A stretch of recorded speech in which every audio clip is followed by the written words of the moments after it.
నమస్తే. ఇన్నాళ్ళు నన్ను సపోర్ట్ చేస్తూ, ఎంకరేజ్ చేస్తూ మీ ప్రేమని నాకు అందిస్తున్న ప్రతి ఒక్కరికి కృతజ్ఞతలు. అలాగే ఈ వీడియో కూడా ఖచ్చితంగా మీకు ఉపయోగపడుతుంది. లైక్, షేర్ అండ్ సబ్స్క్రైబ్ చేసి మీ సపోర్ట్‌ని నాకు అందించండి. అలాగే ఈ వీడియో పట్ల మీకున్న అభిప్రాయాన్ని కామెంట్ సెక్షన్‌లో కామెంట్ చేసి తెలియజేయండి. ఇప్పుడు వీడియోని చూద్దాం. నమస్తే. Welcome to our channel. నేను పద్మిని. ప్రస్తుతంతో పాటు ప్రముఖ ఆధ్యాత్మికవేత్త, ఆస్ట్రోన్యూమరాలజిస్ట్, ఎనర్జీ వాస్తు స్పెషలిస్ట్, శ్రీ విద్య ఉపాసకులు శ్రీమతి జయప్రద గారు మనతో పాటు ఉన్నారు. మాట్లాడదాం. జయప్రద గారు నమస్తే అండి. నమస్కారం అమ్మా. శ్రీమాత్రే నమః. బాగున్నారా? బాగున్నా. మీరు బాగున్నారా? నేను బాగున్నాను. సారీ చాలా బాగుంది. Thank you. అన్ని పెట్టుడు కార్యక్రమాలే మనం ఈ మధ్య ప్రేమతో. ఎనీవేస్, జయప్రద గారు ఒక కాంట్రవర్షియల్ టాపిక్ అని ఖచ్చితంగా చెప్పుకోవచ్చు దీన్ని. ఎందుకంటే ఎప్పటికప్పుడు ఈ టాపిక్ మీద రకరకాల కాంట్రడిక్షన్స్ ఉంటాయి. ఈ కలియుగంలో కూడా, లేకపోతే ఇంత ఫాస్ట్ యుగంలో కూడా ఈ చేతబడులని కానీ, నెగటివ్ ఎనర్జీలని కానీ, లేకపోతే ఇట్లా ఏవైతే నెగటివ్ కి సంబంధించి ఉన్నాయో అది ఒక సెట్ ఆఫ్ పీపుల్ నమ్మరు, ఒక సెట్ ఆఫ్ పీపుల్ ఖచ్చితంగా నమ్ముతారు. ఈ మధ్యస్థంగా ఉన్న వాళ్ళు ఏమో కాస్త తక్కువేమో అని అనిపిస్తుంది. ఎందుకంటే అది అనుభవించిన వాడికి మాత్రం డెఫినెట్ గా నీకు అనుభవిస్తే నీకు తెలుస్తుందిలే అని అంటారు ఖచ్చితంగా. ఎందుకంటే వాడికి ఆ లెవెల్లో ఆ ఇంపాక్ట్ ఉంది కాబట్టి. అసలు చూడని వాడికి అసలు ఏంటి, ఏం మాట్లాడుతున్నారు, ఇప్పుడు కూడా ఉన్నాయా అని అంటారు. ఎట్లా మరి అసలు ఏమీ తెలియని వాళ్ళు ఎట్లా అర్థం చేసుకోవచ్చు? అసలు ఉన్నాయా చేతబడులు? ఒకవేళ ఉంటే నివృత్తి మార్గం ఏంటి? ఉన్నాయి అన్న, ఎందుకు లేవు? ఉన్నాయా? ఏవైతే ఉన్నాయి భూమి మీద అన్ని ఉన్నాయి. చేసేవాళ్ళు లేరు కానీ చేసేవాళ్ళు లేరా? చేసేవాళ్ళు లేరు. అంత శ్రద్ధగా ఉండకూడదు కూడా. ఉండకూడదు కూడా. చేసేవాళ్ళు ఉండాలి కానీ అన్ని విద్యలు అన్ని ఉన్నాయి మొత్తం. ఎలాగ జ్యోతిషంలో ఎన్ని మనం అవగాహన తెలుసుకొని ఇంకా ఇంకా దాన్ని ఒక్కొక్క రకంగా ఒక్కొక్కరు ఒక్కొక్క రకంగా అనాలిసిస్ చేసి, ఓ నక్షత్ర పద్ధతి అని, ముహూర్త పద్ధతి అని, ప్రతి దాన్ని కూడా అనాలిసిస్ చేసి చెప్తున్నాము. ఈ చేతబడిలో కూడా చాలా అడ్వాన్స్డ్ ఉన్నాయి. కాకపోతే ఏంటంటే భగవంతుడి దయ వల్ల అది బాగా పర్టికులర్గా చేసేవాళ్ళు లేరు. తెలిసి తెలియక వెళితే వాళ్ళకి ప్రమాదం అది. అందువల్ల చాలా మంది ముట్టుకోరు.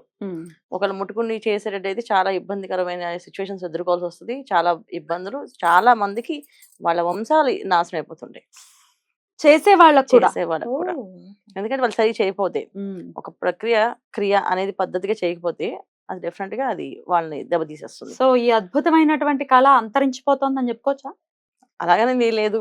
ఉన్నారా ఇంకా? వెస్టర్న్ కంట్రీస్ లో వీటిని వాళ్ళు బాగా అనాలిసిస్ చేసి మనుషుల్ని ఇప్పుడు మ్యాజిక్ అని చెప్పేసి మేము మౌల్డ్ చేయగలం అని ఇప్పుడు చాలా మంది మనకు చెప్తుంటారు కదా, మైండిస్ట్ అని, మెంటలిస్ట్ అని చెప్పేసి ఇలా నేను మీ మనసులో ఉన్న మా కోరికను చెప్పగలను అనేసి.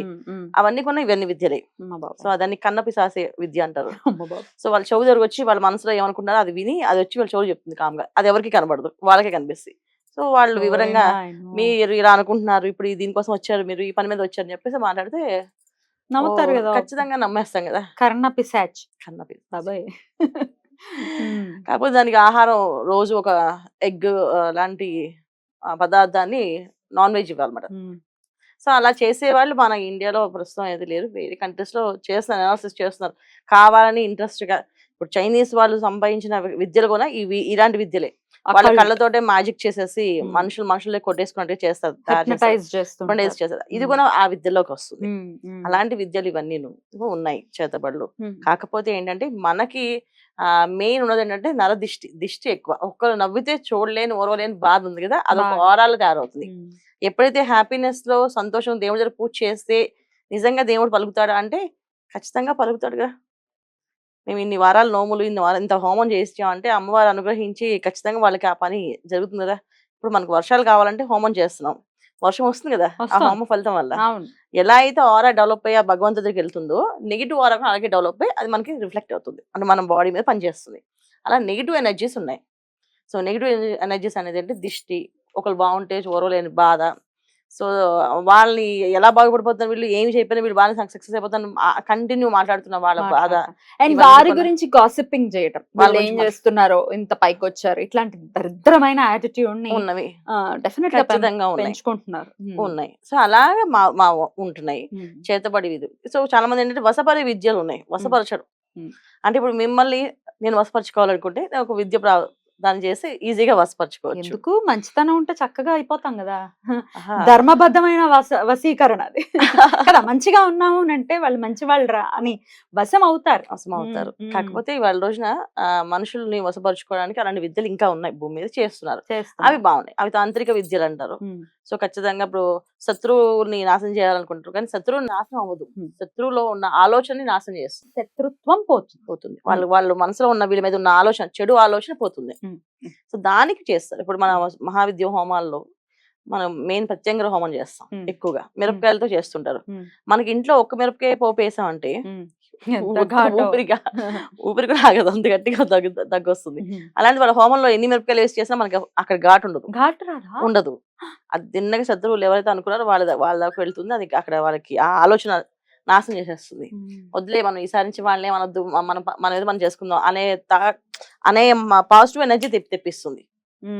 అలా తెప్పించడం వల్ల మనుషుల్లో ఆ అమ్మవారి హోమం చేస్తే మాకు కలిసి వచ్చింది, నిజంగా మేము బాగున్నాం అని చెప్పి అలా కంటిన్యూ అవుతున్నాయి. సో ఇవన్నీ కొన్ని ఏంటంటే తాంత్రిక విద్యలు, తాంత్రికంగా చేసేవి. తాంత్రికం వేరు, చేతబడి వేరు. సో కాశ్మోరా అనేవి ఎనర్జీ, కాశ్మోరా అనేది ఏంటంటే ఇప్పుడు చాలా మంది మనం సినిమాలో వాళ్ళు చూస్తుంటాం కదా, బొమ్మల్ని పట్టి భూమిలో పెట్టేస్తుంటారు. సో అది కాళ్ళకి చేతికి పెడితే ఏది గుచ్చితే అది చేయి పడిపోవడం, కాలు పడిపోవడం ఉంటుంది. సో అలాంటి విద్య కూడా లేవు ఇప్పుడు. చాలా మంది లేవు, అస్సలు లేవు. ఎందుకంటే చేసేవాళ్ళు శ్రద్ధగా లేరు. ఎందుకంటే చేయాలి అంటే వీళ్ళు చాలా నిష్ఠగా ఉండాలి. ఇప్పుడు చూడండి, మనం చాలా మంది పాతకాలపు సినిమాలు మనం చూసుంటాం కదా. సో రావణాసుడు ఎంత తపస్సు చేస్తున్నాడు, హిరణ్యాక్షుడు ఎంత తపస్సు చేశాడు. సో వీళ్ళంతా రాక్షసుడు ఎంత తపస్సు చేస్తే దేవుడు వాళ్ళకి వరం ఇచ్చాడు. సో ఈ విద్యలు చేయాలంటే వీళ్ళంత తపస్సు సంపన్నులై ఉండాలి. అప్పుడే సిద్ధిస్తుంది. అంత ఘోరంగా చేయాలన్నమాట వీళ్ళు. సో శ్మశానంలో జపాలు చేసుకుని శ్మశానంలో కార్యక్రమం చేస్తూ ఉండాలి. అర్ధరాత్రి కూడా చేయాలి ఇవన్నీ. సో ఎవరు చేస్తారు? ఎవరు వెళ్ళరు. కనీసం ఇంట్లోంచి బయటికి రాత్రి వెళ్ళాం. సో అందుకని ఈ విద్యలు ఉన్నాయని, దానికోసం మనకు చేశారని మనం భ్రమపడట్లేదు, భయపడట్లేదు, బాధపడట్లేదు. ఒకవేళ ఆల్రెడీ మీరు అన్నట్టుగా ఒకవేళ అది బ్రహ్మే, ఒకవేళ అది భ్రమే అయితే గనక, ఆ ఇల్యూజన్ లో గనక ఉంటే దానిలో నుంచి ఎలా బయటపడాలి? ఏ ఆరాధన చేసుకుంటే అసలు మనల్ని మనం ప్రొటెక్ట్ చేసుకునే విధంగా ఏదైనా ఆరాధన మార్గం ఉందా? ఖచ్చితంగానే లక్ష్మీ నరసింహ స్వామిని, పంచముఖ ఆంజనేయ స్వామి, వీళ్ళని 41 రోజులు పంచముఖ ఆంజనేయ స్వామి టెంపుల్ ప్రదక్షిణాలు 41 ప్రదక్షిణాలు చేస్తే వీళ్ళకి ఒక క్లారిటీ ఇచ్చేస్తారు అది భ్రమ అని. ఒకవేళ ఉంది అంటే ఉంది, ఇది మీ వంశం అంతా ఉంటుంది, కొన్ని ఏళ్ళు ఉంటుంది, దీనికి మీరు పలానా ప్లేస్ చేసుకోండి, పలానా ప్లేస్ కి వెళ్తే మీకు అది ఆ ప్రాబ్లం సాల్వ్ అయిపోతుంది చెప్తారు. అది స్వప్నంలో వచ్చేస్తుంది. అంటే వీళ్ళు చేసే భక్తి, శ్రద్ధ, ఆ భగవంతుని ప్రార్థన చేసే విధానం బట్టి వీళ్ళకి అది వస్తుంది. సో లక్ష్మీ నరసింహ స్వామి ఆన్సర్, పంచముఖ ఆంజనేయ స్వామి కూడా రైట్.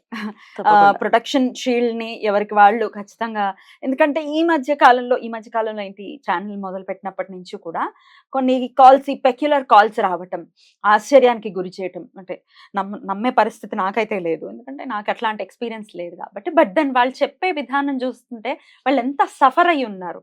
అది ఇల్యూజన్ అవ్వనివ్వండి, నిజంగానే అలా సఫర్ అవ్వనివ్వండి, బట్ డెఫినెట్ గా పెయిన్ మాత్రం వాళ్ళ కంఠంలో వినిపిస్తూ ఉంటుంది. చాలా బాధ అనిపిస్తుంది. అలాంటి పరిస్థితి ఎవరికి రాకూడదు కదా. అది ఇల్యూజన్ అయినా కూడా అలాంటి పరిస్థితి ఎవరికి ఉండకూడదు అని అంటే భగవత్ ఆరాధనకు మించింది లేదు. ఇంక లేదు. ఆయన భగవంతుడు మించిన శక్తి ఎక్కడ ఉంది మనకి? ఆయన మనం గట్టిగా పర్టికులర్ గా ఖచ్చితంగా నాకు అవ్వాలి అని అదే మన సంకల్పం చెప్పి ఆ స్వామివారికి అదే వినపం బాగా పెట్టుకొని మనం ప్రదక్షిణాలు చేసిన, మనస్ఫూర్తిగా ఆరాధించిన ఆయన్ని, ఒకవేళ గుడికి వెళ్లే పరిస్థితి లేదు అన్నా సరే ఇంట్లో కూర్చొని మనస్ఫూర్తిగా ఆరాధించిన ఖచ్చితంగా వీళ్ళకి రిజల్ట్ ఆ స్వప్నంలో చూపించేస్తారు ఆయన. బ్యూటిఫుల్. చాలా అద్భుతంగా వివరించారండి. ఇట్లాంటి ఒకవేళ ప్రవృత్తి ఉన్నవాళ్ళు దాన్ని ఖచ్చితంగా వదులుకోవాలి. ఎందుకంటే ఒకరికి హాని చేస్తే నీకు హాని చేసే వాళ్ళు ఖచ్చితంగా ఉంటారు. వీళ్ళకి హాని చేసే వాళ్ళు కాదు, వీళ్ళ వంశం నాశనం అయిపోతుంది. వీళ్ళ వంశమే నాశనం అయిపోతుంది. తరతరాలు చాలా మంది చూడండి, ఏం పాపం చేస్తాం, మన ఇంటి పూజలు చేస్తాం మనకు కలిసి రావట్లేదు అంటారు కదా. సో ఇలాంటి విషయాలు ఏదో తప్పు పెద్దవాళ్ళు ఎవరెవరో చేసిన అవి వీళ్ళు ప్రాయశ్చిత్తంగా వీళ్ళు కడుతుంది. అదే వాళ్ళు చేసిన తప్పుకి మిగతా వాళ్ళు విక్టిమ్స్ గా మారడం అంటే ఎప్పుడైనా ఒకటే కదా, ఏదైతే విత్తనం వేస్తాం అదే చెట్టు వస్తుంది కదా. మనం చెట్టుని కాదనలేం కదా, ఆ విత్తనం ఉంది కనుక చెట్టు మరి ఖచ్చితంగా అదే మన సత్వం వస్తుంది. సో వీళ్ళు వెళ్ళాలి, పోవాలి అంటే వీళ్ళు ఆరాధన చేయాలి. భగవంతుడి ఆరాధన, మనుషుల్ని బాధ పెట్టుకుంటూ ఉండడం, మనుషులు బాగుంటే ఓర్వలేకుండా చూడకుండా నవ్వడం, అలాంటి పనులు చేయకూడదు. అంటే ఒక మనిషిని ఇప్పుడు మామూలుగా ఉన్నా లేకపోయినా అసలు ఎవరైనా సరే పక్క వాళ్ళు ఇల్లు కొనుక్కున్నారంటే సూపర్ అనడం అనేసి మనం ఎప్పుడు కొనుక్కుంటామో అనే మాట ఉంది చూడండి, ఇది కూడా ఒక నెగిటివ్ ఆరా డెఫినెట్ అనుకోకూడదు. దాని నుంచి బయటికి రావాలి బయటికి రావాలి. ప్రయత్నపూర్వకంగా 100% భగవంతుడు వాళ్ళకి ఇచ్చాడు, రేపు నాకు ఇస్తాడు. అంతే అలా ఇది మనస్ఫూర్తిగా మంచి అలా అనుకోవాలి. Yeah. ఓ మీకు వాళ్ళ ఇల్లు వచ్చిందంటే నెక్స్ట్ మాకు కూడా వచ్చేస్తుంది, దేవుడు మీకు ఇచ్చాడు మాకు కూడా వచ్చేస్తాడు Mhm. అనే ఆ భావం రావాలి. Right. అంతేగాని వీళ్ళు కొనేసుకున్నారు వాళ్ళు కొనేసుకున్నారు మేము ఎప్పుడు కొనుక్కుంటామో దేవుడా అని అనుకుంటే అది నెగిటివ్ ఆరా. Yeah. అలా మీదే పాడవుతుంది పాడవుతుంది. అవతల వాడిది కాదు. మన మైండ్ వింటుంది ఫస్ట్ ఆఫ్ ఆల్, మన ఇంట్లో వాళ్ళు వింటాం, ఆటోమేటిక్ గా మన మైండ్ ఏం చెప్తుంది, అది నువ్వు సాధించలేవు, నువ్వు గెలవలేవు, అందుకే నువ్వు అలా ఉన్నావు అనే ఫీలింగ్ వచ్చేస్తుంది. లేదు మనం వచ్చేస్తుంది, మనకి గ్యారంటీగా వస్తుంది అంటే 100% వెళ్ళి సాధిస్తారు. Beautiful. చాలా ఖచ్చితంగా. అద్భుతంగా వివరించారండి. కృతజ్ఞతలు. నమస్కారం. నమస్తే అమ్మా, శ్రీమాత్రే నమః.